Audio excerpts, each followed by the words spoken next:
دوپہر ڈھلنے والی تھی اور ایمل کی شامت آئی ہوئی تھی۔ شکیلہ بیگم کا غصہ اپنے عروج پر تھا۔ غضب خدا کا، لڑکیوں والی کوئی بات نہیں ہے۔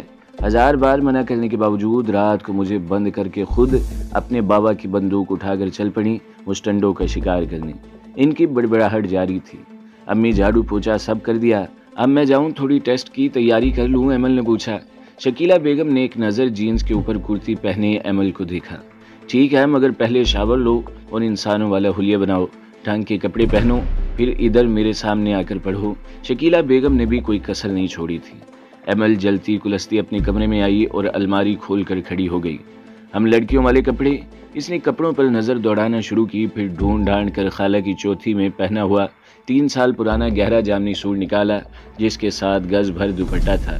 شاور لے کر اس کام والے جارجٹ کے سوٹ کو پہنا اور ہاتھوں میں عید کی چوڑیاں بھر بھر کر پہنی، آنکھوں میں ہاشمی کا کاجل کسی پرانی ہیروئن کی طرح بھر بھر کر انڈیلا اور آئینے میں اپنے بھرپور مشی کی لک کو داد دیتی ہوئی کتابیں اٹھا کر نیچے شکیلہ بیگم کے پاس آ گئی۔ اسے پتا تھا کہ امی کی ساری ناراضگی اسے مشک کی بیٹی بنی دیکھ کر ہوا ہو جائے گی۔ ایمل، یہ کیا؟ اتنی گرمی میں کون جارجٹ پہنتا ہے؟ پاگل ہو گئی ہو کیا؟ شکیلہ بیگم نے سر پکڑا۔ امی پلیز، اب ان کپڑوں پر لیکچر نہیں، یہ تو آپ کی پسند کے ہیں۔ دیکھیں میں اس تیز چلاتے جامنی رنگ میں بالکل گاؤں کی گوری لگ رہی ہوں۔ ایمل نے انہیں چھیڑا۔ شکیلہ بیگم نے ایک نظر اپنی کلوتی ڈھیٹ ہڈی اولاد کو دیکھا۔ اس سے پہلے وہ اسے شام کی چائے کی تیاری کا حکم دیتی، باہر بیل کی آواز سنائی دی۔ اس سے پہلے ایمل بھاگتی، شکیلہ بیگم نے اسے ٹوکا۔ ایمل، دوپٹہ ڈھنگ سے لو، سارا کا سارا دوپٹہ زمین پر جھاڑو لگا رہا ہے۔ ایمل نے دوپٹے کو سر پر ڈال کر ایک کونا دانتوں میں دبایا کہ کہیں دوپٹہ گر نہ جائے اور تیزی سے دروازے کی جانب بڑھی۔ تیمور اور سعد دونوں ہی کی نوک جھوک جاری تھی جب ممی کی آواز گونجی، آپ نے بتایا نہیں، آپ لڑکی والوں کو کیسے جانتے ہیں؟ لڑکی کا نام کیا ہے یہ تو بتا دیں۔ میرے بچپن کے دوست کی بیٹی ہے، ابھی چند ماہ پہلے ہی وہ ادھر پوسٹڈ ہوا ہے، وہی 25 برس بعد ہم ملے ہیں اور لڑکی اچھی ہے۔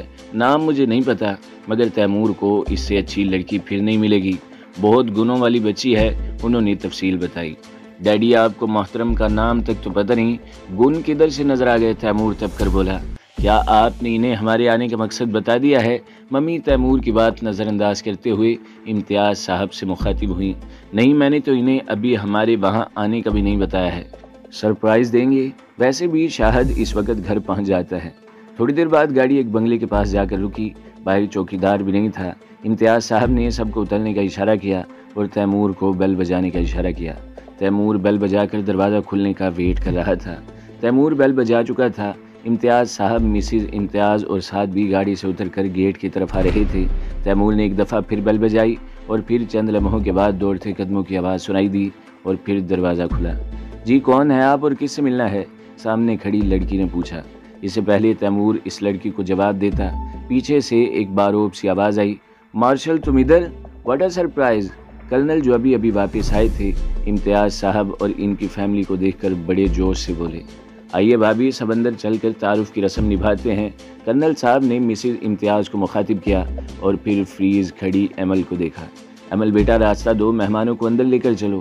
السلام علیکم جی، آئیے اندر تشریف لائیے۔ ایمل نے بڑے ادب سے ان سب کو اندر آنے کا راستہ دیا اور پھر دروازہ بند کر کے ان سب کو اپنی معیت میں ڈرائنگ روم میں لے کر آئی۔ آپ پلیز تشریف رکھیے، میں امی کو اطلاع کرتی ہوں، بابا بھی چینج کر کے آتے ہی ہوں گے۔ ایمل نے انہیں بیٹھنے کا اشارہ کیا۔ ایمل کے منہ سے امی بابا الفاظ سن کر تیمور کو شوق لگا اور اس نے غور سے سامنے کھڑی لڑکی کو دیکھا جو اتنی گرمی میں تیز چلاتا ہوا جامنی کام والا جوڑا پہنے ہوئے تھی، منہ پر گوار پن سے دوپٹے کی بکل ماری ہوئی تھی اور کاجل کی دھاریں اس کی آنکھوں کو کالا سیاہ خطرناک بنا رہی تھیں۔ وہ تو اسے ملازمہ سمجھا تھا، پر اب اس کے منہ سے امی بابا سن کر اس کے بدترین خدشات درست ثابت ہونے لگے تھے۔ بھائی بھابھی تو چیچو کی ملیا والی مائی لگ رہی ہیں، سعد نے سرگوشی کی۔ خبردار جو اس نمونے کو بھابھی کہا، اپنی کالی زبان بند رکھو، تیمور نے دانت پیسے۔ ایمل کے باہر جاتے ہی کرنل شاہد اور شکیلہ بیگم اندر داخل ہوئے اور پھر چند لمحے بعد ہی بڑی گرم جوشی سے سب گھل مل گئے تھے اور تکلف چائے کا دور چلا۔ ایمل بھی بڑی شرافت کا مظاہرہ کر رہی تھی، اب شکیلہ بیگم کو شکایت کا موقع نہیں دینا چاہتی تھی اور اس پر مصیبت یہ جارجٹ کا دوپٹہ چائے سرو کرتے ہوئے دوپٹے کو زمین دوز ہونے سے بچانے کے لیے اچھی طرح سے سر سے لپیٹ کر منہ میں دابا ہوا تھا، جس سے اس کا چہرہ چھپ گیا تھا۔ سب کو چائے پکڑاتی وہ ساری دنیا سے ناراض بیٹھے تیمور کے پاس آئی۔ چائے؟ تیمور نے ایک نظر اپنی طرف کپ بڑھاتے ہوئے ہاتھ کو دیکھا جو پیلی چوڑیوں سے بھرا ہوا تھا، اور بڑی کوفت سے سر اٹھائے بغیر کپ تھام لیا۔ ایمل چائے سرو کر کے تھوڑی دیر تک مسز امتیاز کے پاس بیٹھی، پھر معذرت کرتے ہوئے پڑھائی کرنے اپنے کمرے میں چلی گئی۔ مقام بیروت، وقت شام 6۔ تہہ خانے کے اندر گول میز کے گرد 5 کرخت چہرے والے سفید فام افراد بیٹھے ہوئے تھے۔ جانسن کل سے راجر سے کوئی رابطہ نہیں ہو پا رہا، لگتا ہے وہ اس عیار کرنل کے ہاتھ لگ گیا ہے، ٹام نے کہا۔ ٹام، یہ کرنل ہمارے راستے میں دیوار بن گیا ہے۔ 1 ماہ پہلے کے حملوں میں یہ خود عرب افواج کو لیڈ کر رہا تھا، اور ابھی بھی مجھے لگتا ہے ہمارے راز اس کے پاس ہیں۔ اس کرنل پر قابو پانا اور اس کی زبان کھلوا کر پاکستانی فوج کا اسرائیل اور یمن کا جنگی پلان پتہ کرنا بہت ضروری ہے، جانسن سنجیدگی سے بولا۔ اسرائیل کو مضبوط کرنے کے لیے غزہ کی پٹی اور یمن پر قبضہ ضروری ہے، مگر یہ پاکستانی فوج ہر معاملے میں کود پڑتی ہے، اسے روکنا ضروری ہے۔ سام نے گفتگو میں حصہ لیا۔ ابھی تک ان عربوں کے پاس ایئر ڈیفنس نہیں ہے اور نہ ہی فائٹر پائلٹ ہیں، اس لیے ہمیں ان پر برتری حاصل ہے۔ اب یہ پتہ کرنا ضروری ہے کہ اس کرنل نے شاہ سعودیہ اور یمن حکومت کے لیے کیا پلان کیا ہے، جانسن بولا۔ مگر یہ کرنل کسی طرح قابو نہیں آ رہا، اگر ہم اسے پکڑنے میں کامیاب ہو بھی گئے تو یہ منہ نہیں کھولے گا، سام بولا۔ اس کرنل کی کمزوری اس کی 18 سال کی بیٹی ہے جس کا نام ایمل ہے۔ ہمیں کرنل پر قابو پانے کے لیے اس کی بیٹی کو اپنے قبضے میں کر لینا چاہیے۔ ویسے بھی یہ مسلمان اپنی عورتوں کے بارے میں بڑے جذباتی ہوتے ہیں، ٹام خباثت سے بولا۔ اوکے ٹام، تم اس لڑکی کو کڈنیپ کر کے کیمپ میں لے جاؤ۔ جوان لڑکی ہے، خود بھی مزے کرنا، ساتھ ساتھ کیمپ والوں کو بھی مزے کروانا، اور کرنل کو بلیک میل کرنے کے لیے ویڈیو بنا لینا۔ پھر ہم اس کرنل کو دھمکی دیں گے کہ عرب فوج کا ساتھ چھوڑ دے، ورنہ اس کی بیٹی کی عریاں تصاویر اور فلم نیٹ پر اپلوڈ کر کے وائرل کر دی جائے گی۔ جانسن نے 30 سالہ فائٹر ایجنٹ ٹام کو اپنا پلان بتایا۔ ٹھیک ہے، میں کل ہی پاکستان روانہ ہوتا ہوں، ٹام نے کہا۔ مارشل امتیاز ان سب کو گھر چھوڑ کر ایک اہم کال آنے کے بعد بیس گئے تھے، اور اس وقت تیمور اپنی ممی کے پیچھے پڑا تھا۔ مجھے اپنا کیریئر بنانا ہے، شادی کی ذمہ داری ابھی نہیں اٹھا سکتا، اور ممی پلیز میری بات سمجھے، میں جب بھی شادی کروں گا کسی پڑھی لکھی، سوبر اور سمجھدار لڑکی سے کروں گا۔ اور وہ لڑکی تو گاؤں کی گوار لگ رہی تھی، آنکھوں میں کاجل کی بھرمار، دوپٹہ تک اوڑھنے کا ڈھنگ نہیں، بالکل مائی لگ رہی تھی۔ تیمور بھنایا ہوا تھا۔ بیٹا اتنی پیاری بچی ہے اور ابھی کم عمر ہے، ہم پیار سے اسے اپنے ماحول میں ڈھال لیں گے۔ ویسے بھی ابھی تمہارے ڈیڈی صرف منگنی کا کہہ رہے ہیں، ممی نے اسے ٹھنڈا کرنے کی کوشش کی۔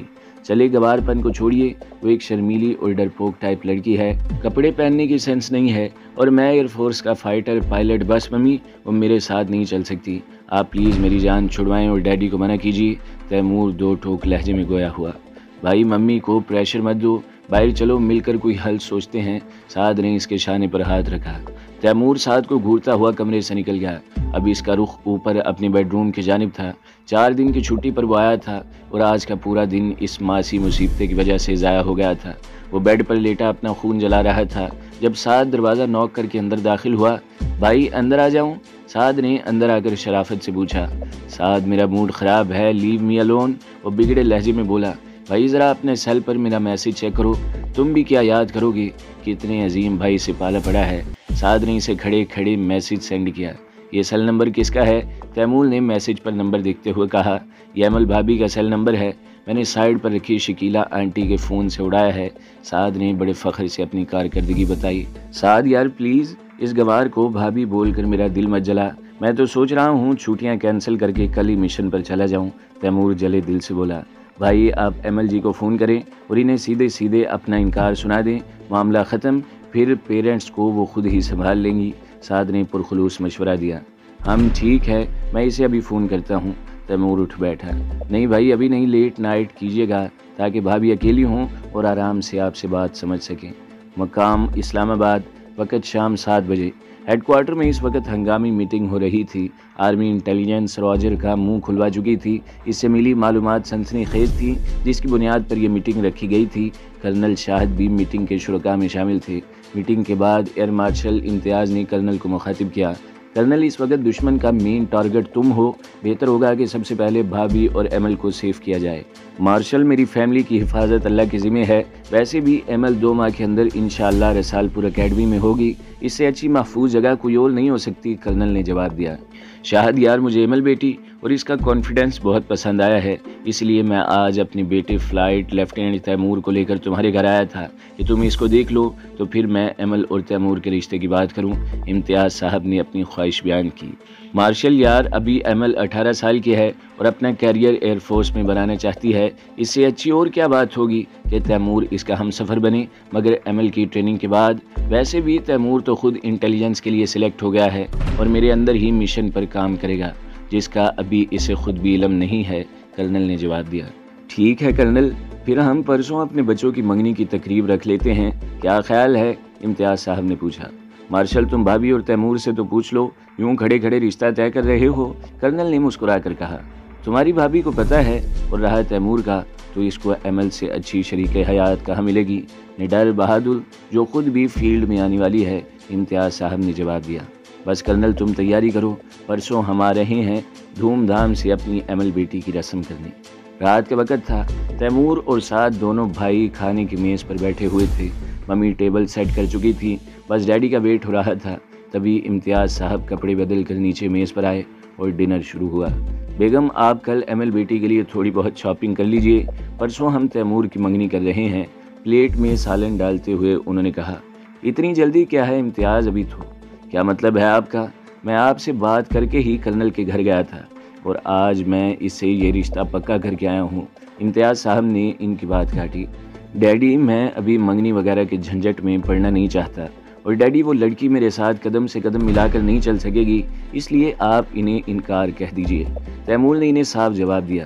تیمور میاں، ہم تمہارے باپ ہیں اور تمہارے ساتھ کون چل سکتا ہے اور کون نہیں، اس کا فیصلہ ہم کریں گے۔ بس ڈن، پرسوں تیمور کی منگنی ہے، آپ سب ذہنی طور پر تیار ہو جائیں۔ امتیاز صاحب نے بلا کی سنجیدگی سے اپنا آرڈر جاری کیا۔ تیمور رات کا کھانا کھا کر اپنی کمرے میں آ چکا تھا۔ ڈیڈی میز پر اس کی منگنی کا اعلان کر چکے تھے، جس پر اس نے خاصی مزاحمت کی تھی، پر ڈیڈی کو 1 انچ بھی ان کے فیصلے سے نہیں ہٹا پایا تھا۔ اب واحد حل یہی تھا کہ اس مائی ایمل کو فون کر کے منع کیا جائے۔ کلائی پر بندی گھڑی میں ٹائم دیکھا اور فون اٹھا کر ایمل کا نمبر ڈائل کرنے لگا۔ ایمل مہمانوں کے جانے کے بعد امی کے ساتھ کچن سمیٹنے میں ہیلپ کروا رہی تھی۔ تبھی کرنل شاہد کچن کے دروازے پر نمودار ہوئے۔ شکیلہ، مجھے ایمرجنسی میں بیس جانا پڑ رہا ہے، تم پریشان مت ہونا، گھر کی سیکورٹی ٹائٹ کر دی گئی ہے۔ کرنل صاحب، سب ٹھیک تو ہے؟ کل گھر پر حملہ اور آج آپ اس وقت شام ڈھلے بیس جا رہے ہیں؟ شکیلہ بیگم کپڑے سے ہاتھ پہنچتی ان کے قریب آ کر بولی۔ کرنل شاہد نے ایک نظر اپنی نازک سی پریشان شریک حیات پر ڈالی، جو ایک جوان بچی کی ماں کہیں سے بھی نہیں لگتی تھی اور ان کی زندگی کے سرد گرم ہر طرح کے موسموں کی ساتھی تھی۔ تم پریشان مت ہو، میں جلد آؤں گا، انہوں نے شکیلہ بیگم کی گال تھپ تھپا کر تسلی دی۔ ایمل گڑیا، انہوں نے برتن کپڑے سے سکھاتی ایمل کو متوجہ کیا۔ جی بابا، وہ پلیٹ رکھ کر ان کے پاس آئی۔ گڑیا، میں شام سے تمہیں بھوت بنا دیکھ رہا ہوں، اس لیے اب میرے آنے تک اپنا حلیہ درست کر لینا۔ ویسے بھی اب تمہاری امی کا موڈ بہتر لگ رہا ہے، اس لیے اس بینگن نما لباس کو بدل لو۔ انہوں نے اس کے سر پر ہاتھ پھیرا اور پھر باہر نکل گئے۔ ایمل، چلو اب باقی کام میں دیکھ لوں گی، تم جاؤ جا کر پڑھائی کر لو۔ شکیلہ بیگم نے اس کے ہاتھ سے کپڑا لے لیا۔ امی، میرا سارا دن آج آپ کو منانے اور خوش کرنے میں گزر گیا۔ آپ کے لیے گاؤں کی گوری تک بنی تاکہ آپ کے چہرے پر مسکان آئے، آپ کو اپنا گاؤں یاد آئے، پر آپ نے تو لفٹ ہی نہیں کروائی، الٹا برتن دھلوائے۔ اٹس ناٹ فیئر امی، ایمل نے ٹھنک کر شکوہ کیا۔ بس آئی بڑی گاؤں کی گوری جامنی رنگ پر پیلی چوڑیاں چڑھا کر اور اتنا کاجل تھوپا، اللہ اللہ، گوری تو نہیں، آپ پیپل کے درخت کی چڑیل لگ رہی ہو۔ وہ بیچارے مہمان بھی کیا سوچتے ہوں گے، کرنل کی بیٹی اور اتنی جاہل، تم نے تو ناک کٹوانے میں کوئی کسر نہیں چھوڑی۔ شکیلہ بیگم نے دل کے پھپھولے پھوڑے۔ سوری امی، ایمل نے کان پکڑے، یہ وقت بوقت انگریزوں کی نقل نہ کیا کرو، ٹھیک اردو میں بات کرنا سیکھو، کہو کہ میں شرمندہ ہوں، معاف کر دیں۔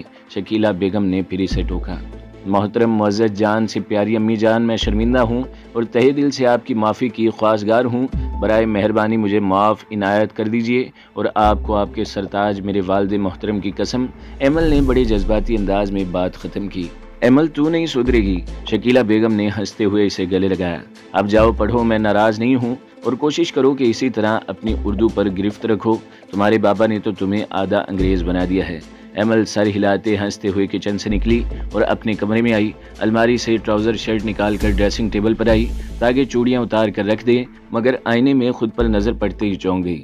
ماتھے پر بال چپکے ہوئے تھے، آنکھوں سے کاجل بہہ کر گالوں تک آ چکا تھا